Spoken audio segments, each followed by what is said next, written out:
Today I'm going to be talking about the future of crypto being AI. I've been in crypto for about a decade now, lost lots and lots of money, as I'm sure many of you have. Made some, lost some.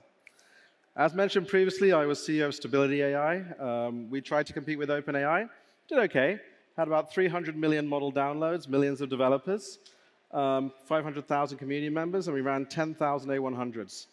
To put that in context, that's about 20 times the compute of NASA. Of course, things have got a bit crazier now, and the compute's getting bigger and bigger and bigger. And earlier this year, I looked at that and I was like, do I raise another few billion and compete, or do I try something different? What really matters, and where are we in an AI future? And that's what I'll be talking about today.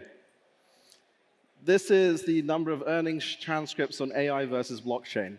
So it's clear that there's something with AI, but what is the intersection between the two? Is there any? Why do we need it? And will that make an impact? I think the first thing I'd like to say is, many of you who are crypto experts, aficionados, AI is really tough. This is the number of papers on AI every single month. It's a literal exponential. We had to build an AI to read the papers on AI. In fact, some of you might want to try, Google has this amazing new thing, Notebook LM. You can drop the Bitcoin white paper or an incredibly complicated one, like eigenlayer on intersubjectivity, and it will generate a podcast of two people talking about the paper. And it's pretty amazing. It's what I do when I wake up in the mornings to try and feel smart now. But I'd say that AI time is probably about 3 times crypto time in terms of speed, and it's tough to keep on top of. But there's some interesting things happening. You can see the massive investment, mooning, $200 billion of compute investment coming in. Reminds you a bit of the Bitcoin boom on compute. But what that's enabling is now models that are hitting human-level performance. This is the test score of AI systems on various types of reading, image, language, understanding, and others. We've reached a tipping point where really they're as good as a sleep-deprived PhD student. Like, they've got no memory, they're a bit weird, but they can do most of these things narrowly as well. They have goldfish memory, but things like that will be solved. As an example of that, we built a system at Stability called Comfy UI, whereby rather than having an image type in and it generates something, you could have entire streams of nodes that captured every single image and data source and model and choice you made. And if I shared that with you on a music or video or otherwise basis, it reconstructs the whole flow. This is one of the things we wrote about in a piece we released recently, how to think about AI. We're going to move from files to flows. We're going to have memory in these systems, state. And then they become agentic and do really interesting things for us, like make videos, do our crypto taxes. In fact, that's a great startup. I'll invest in that if anyone is doing that. Crypto tax AI, please. It's too much hassle. But these AIs are also getting really engaging. An example of this is a chart on medical LMs. Medical language models now outperform human doctors not only on diagnosis, but empathy. And they're getting really, really convincing. So the question, who's building these AIs? What does it look like? Because those defaults become important. If Meta, how many of you really trust Meta, are building it? If you ask about Elon Musk, it doesn't say nice things. You ask about Zuckerberg, it says fantastic things. This will be more and more important, and we're seeing an emergence of this parallel to not your keys, not your crypto, and again, I've lost many keys over the years, need an AI to help with that, to not your models, not your mind. And when we think about how the world is and where the state of AI is and about to go, this will become incredibly important. This is one of my favorite, slightly surprising charts. This is global IQ by country. Now, humans are actually all about the same IQ when you normalize, but this is an infrastructure question. Some of you might have seen the energy to GDP per capita thing. That's a bit crazy, right? But 98% of people believe they have an above-average IQ. So hopefully, one of the 2%. This is OpenAI's new model, O1. Has 120 IQ. PhD-level science, top 500 maths Olympiad. What does the world look like when everyone has an AI? That's really interesting, and I think, again, this is indicative of what the future of crypto may be. Now, the IQ of the audience and the people here, I'm not sure, we're assuming that we're probably top quartile. But where is this intersection between them? What are blockchains useful and good for? For me, blockchains have 3 key characteristics: verification, coordination, and resilience. But smart contracts are dumb. Crypto's full of corruption. How many times have you been rugged or attacked? How much money has been lost there? Crypto lacks coordination. How many side events are here? My God. You know, like, you keep going to, I've done like 18 talks this week. Let's do something there. When I think about crypto, what is it really about? It's about agency. Some of you may have read The Sovereign Individual. It's about self-sovereignty. I have control. I have not to rely on any intermediate. I shouldn't have to trust the system. The system should be incorruptible. This is the promise of Bitcoin, where you do own your keys, you own that. But as we evolve from that, we have all these different systems that led to rugs, led to a corruptible system, led to misalignment. Originally, when we launched Stability, Stability was meant to be a DAO of DAOs based on our communities, but I was like, there's not much intelligence in DAOs. We should probably build it first and think about new ways to do things. One of the key elements of crypto and transactions, stepping from the Bitcoin white paper, is self-sovereign identity. Again, you don't know anyone and need any intermediate to transact in Bitcoin. This is why, as the previous panel said, it's such a great hedge against global disruption. Even BlackRock and others are saying that. What we need now, though, is self-sovereign intelligence. Because these AIs will be representing us, because to be honest, they're smarter than us, particularly when we haven't had our coffee in the mornings, And they don't sleep, and they're super executors before they get to super intelligence. This is happening at a time whereby there is this great open source, closed source debate. At Stability, we built state-of-the-art models in every modality except for language. But even the language models are catching up now. Because how much better than the data sets can you make the model? So I think the gap will close, and again, at Schelling, we'll do our part for that, and I'll talk about that later. The cost of compute to generate an intelligent outcome is also decreasing. Something like Gemini Flash is 7 cents for 1,000,000 words. And again, that can take your podcast, and it can generate your tape and generate a podcast out of it. This is GPT-4 level intelligence. It's a straight line almost down as you get improvements in data, in inference quality, and everything. We need to move to a future where you own your data, you own your model, you own your intelligence, because that's super important. And again, this is where the self-sovereignty comes in, because not your keys, not your crypto, not your models, not your mind. And who decides the AI that runs your government, that teaches your kids, that they trust more than anyone? So here's wonderful Sam Altman. If I weren't in on this, I'd be like, why do these fuckers get to decide what happened to me? Where is the governance of AI, and who's deciding the AI that will intermediate our lives? Who's building the AI to take the promise of Web3 and take it forward, given that it is open and available? You can download Stable Diffusion permissionlessly, Llama permissionlessly. What does that look like? Again, we're talking about intelligent verification, coordination, and resilience. The promise of Web3 is now finally achievable through this technology. Why? What is Web3 and how do we have it right now? There's not much intelligence in there. Again, smart contracts are dumb. They don't always do what we say. Code is not audited. The Rails, we have MEV bots front-running us all the time. And then we've got the real-world rugs and other things occurring. With intelligence moving to the edge, everyone now has the capability to have AI defending themselves. Again, Vitalik and I did something like DAC, defensive acceleration. You have AI looking out for you on every single transaction, an AI intermediating every single transaction and verifying who you're working with. We can build the standard into smart contracts to turn them intelligent. And that's a massive difference, because ultimately what we want is aligned intelligence, aligned AI, aligned contracts. I want to do something, and I want to do it in a trustless way. You can do that through edge intelligence. You can do that through AIs that are transparent, that balance markets. You probably can't do that with black boxes, because the black boxes can route any knowledge any way you want. That was the issue with Web 2. So we can't have centralized artificial intelligence that enables that. We need intelligent coordination. Many of you have seen the emergence of AVSs, rollups, and others. But what are they? They are contextual transaction sidechains. So when you run on Base, it's optimized for financial services. But then how do you bridge between one chain and another? Those are the key areas where you tend to have massive losses, or when you're bridging between the real world and the digital world.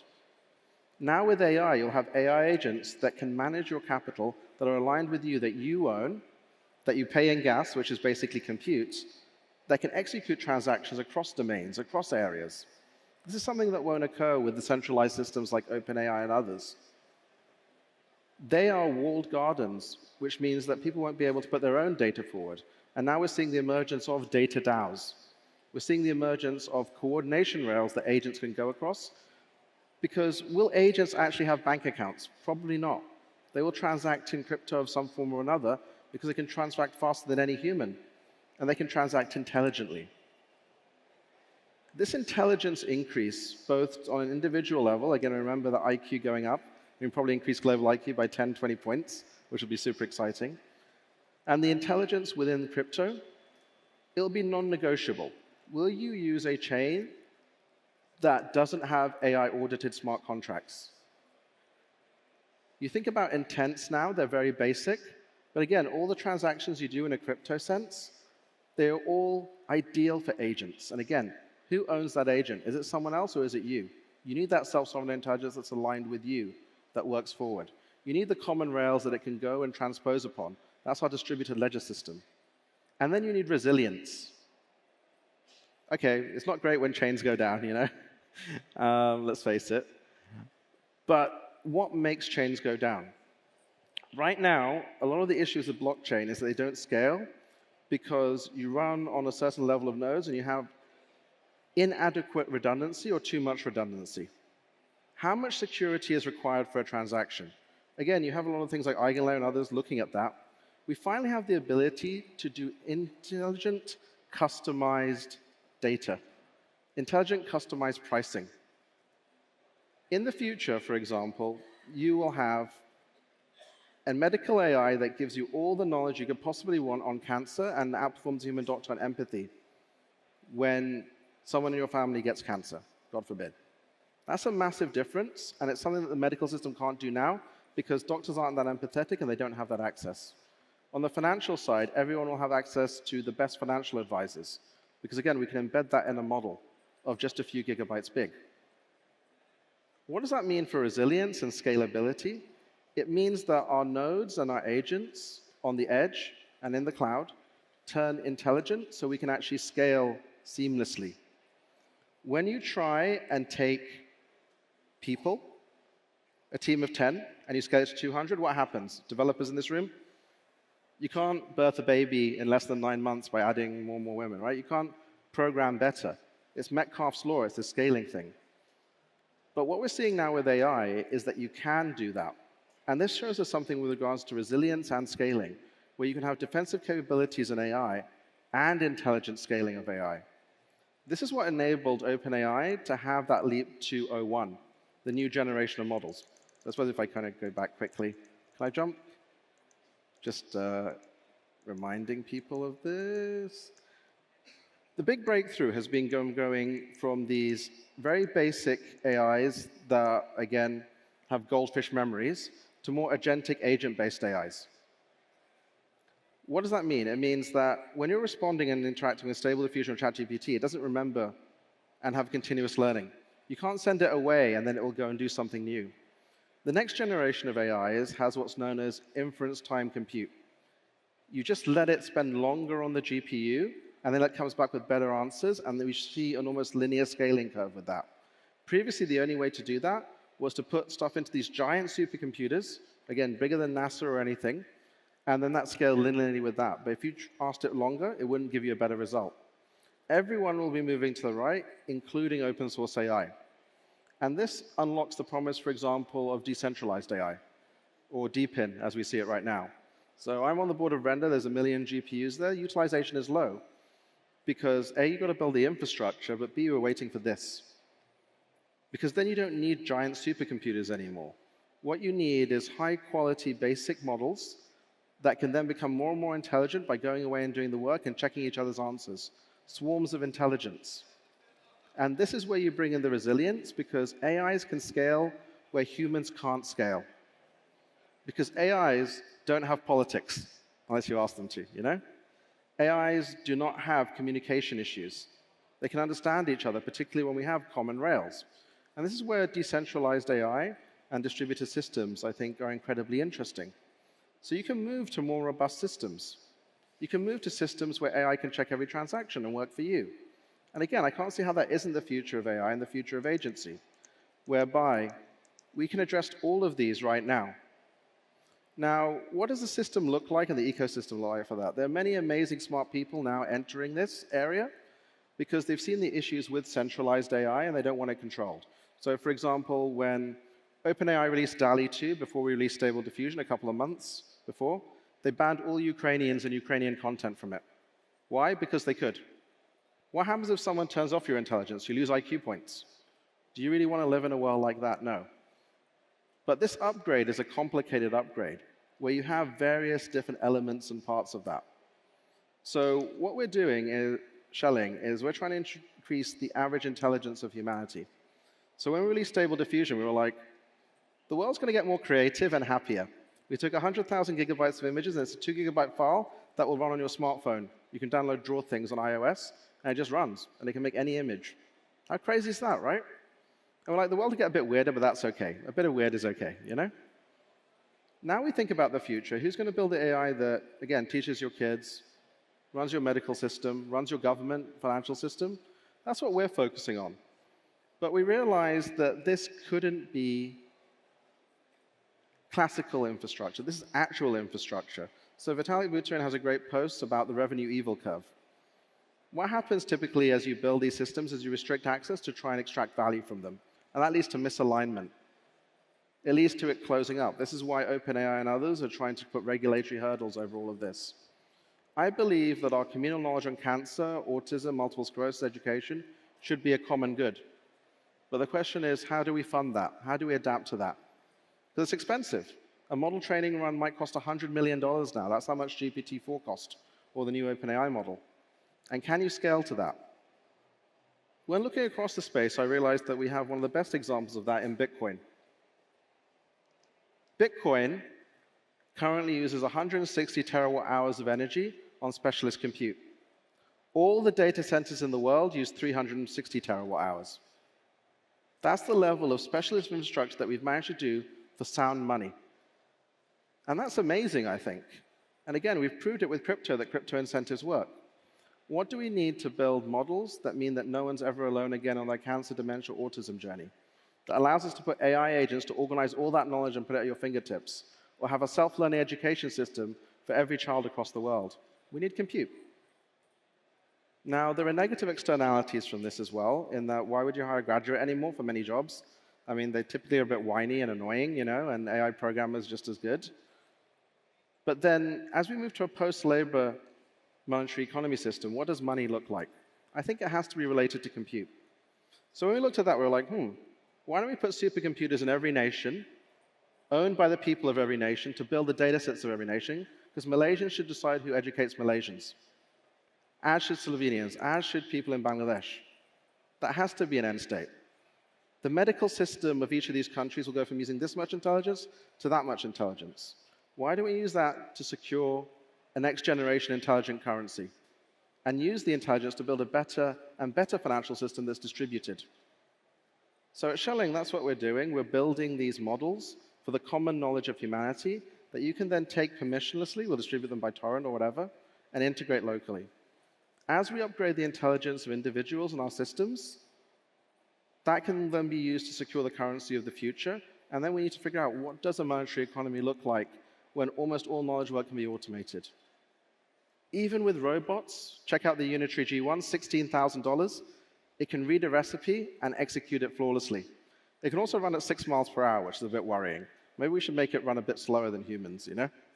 But it'll be $1 an hour in a few years for an AI robot that can do just about everything. This is coming fast, even as the economic system, as the last panel said, is declining. And so we need this common infrastructure. We need to build good standards, and we've only got a short window to do this. But if we manage to do that, we'll have self-sovereign identity go into self-sovereign intelligence.